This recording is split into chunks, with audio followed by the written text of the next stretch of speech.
Welcome back, everyone, and I'm here again with SBR contributor Jeff Grant. Today we're going to be covering that college football game between the Kansas State Wildcats and the Baylor Bears. How you doing today, Jeff? Doing great, Dax. This is really a big-time game in Big 12 conference play, but even more so for the home favorite, the Baylor Bears, because they're trying to lock up one of the 4 spots in the upcoming college football playoff. All right, man, so the Wildcats have put up some pretty impressive numbers as they've gone 7-1 straight up and against the spread in their last 8 games. But do you think that Kansas State is capable of knocking the Bears out of contention of landing one of the 4 spots in the upcoming college football playoff? That's certainly a motivating factor for the Wildcats because they are under the direction of one of the more capable head coaches in Bill Snyder. He really coaches his team up. The only loss in that stretch, though, came against TCU, a team that Baylor beat, and Kansas State was kind of overmatched in that game, Dax, losing by a 41-20 score as 6.5-point road underdogs on November 8th.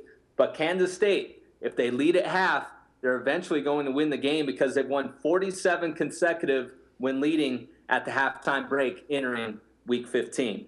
All right, man, here's an interesting stat about Baylor. It says that they've actually been able to score a touchdown at least once in 39 of 44 quarters played this season.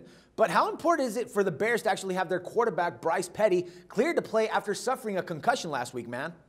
Any Heisman Trophy candidate is very important, and that's the main reason why this game is off the board right now, because Petty suffered that injury in the third quarter against Texas Tech, an opponent that really had no chance of beating Baylor, but that game did come down to the wire. So really his status is the main issue in handicapping this game. But on the defensive side of the ball, the Bears have forced 12 turnovers in their last 5 contests. The problem is Kansas State is one of the best teams in not turning the ball over. So that's really what this matchup comes down to until we learn the status of Petty moving forward. All right, so considering that key factor there, what should we be looking out for when the line comes out, and what's going to be your recommendation, man?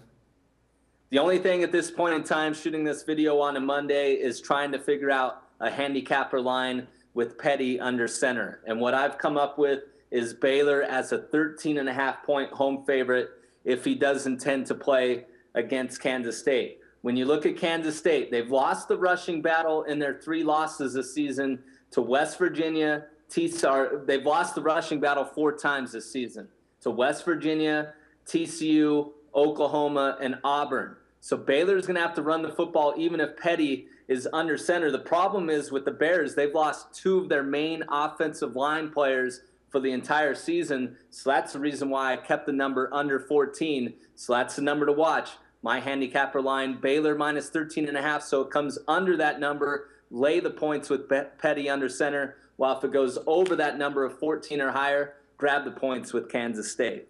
All right, good stuff, Jeff. Thanks once again for all the valuable insights, man, and we'll talk some more football again tomorrow.